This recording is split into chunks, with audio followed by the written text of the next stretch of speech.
अस्सलामुअलैकुम नाज़रीन। तो आज हम बात करने वाले हैं एक ऐसे शख्स के बारे में जिसने बस 32 साल की उम्र में आधी दुनिया फ़तह कर ली थी। सिकंदर, जिसे अलेक्जेंडर द ग्रेट नाम से भी जाना जाता है।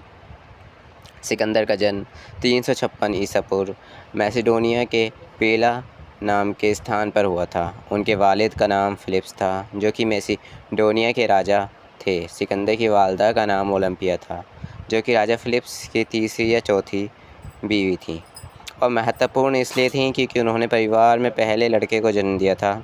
सिकंदर को उस समय की सबसे अच्छी शिक्षा दी गई थी। जब वे 13 साल के थे तो उनके शिक्षकों में अरस्तु जैसे महान दार्शनिक शामिल थे। सिकंदर की सौतेली बहन की शादी में एक सुरक्षा गार्ड ने राजा फ़िलिप्स की हत्या कर दी। गार्ड के भागने की कोशिश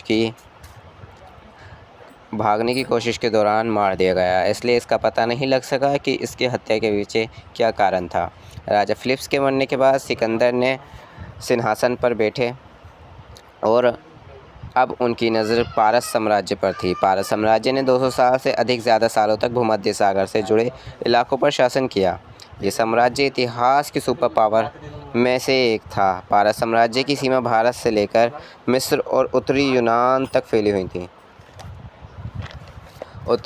फिर इस महान साम्राज्य का खात्मा सिकंदर के हाथों हुआ। इतिहासकार लिखते हैं, सिकंदर की जीत का श्रेय उनके पिता फ़िलिप्स को भी जाता है, जिन्होंने अपने पीछे एक महान फ़ौज छोड़ी थी, जिसका नेतृत्व बहुत ही अनुभवी और वफादार लोगों के हाथों में था।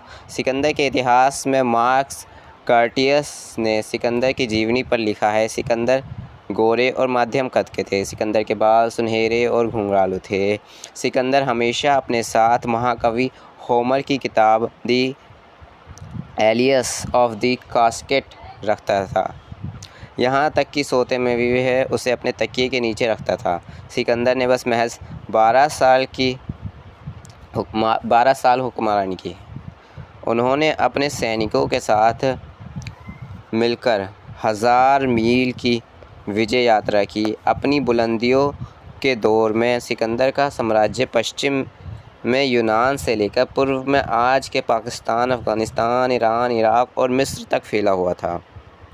सिकंदर ने फ़ारसी साम्राज्य के ख़िलाफ़ एक अभियान शुरू किया, जो कि उस समय दुनिया का सबसे बड़ा साम्राज्य था। सिकंदर की सेना ने फ़ारसी साम्राज्य को हराया और सिकंदर ने मिस्र, सीरिया, मेसोपोटामिया और फ़ारसी साम्राज्य के अन्य क्षेत्रों पर विजय प्राप्त की। 326 ईसा पूर्व में सिकंदर की सेना ने भारत पर आक्रमण किया और झेलम नदी के किनारे राजा पोरस के साथ युद्ध किया, जिसे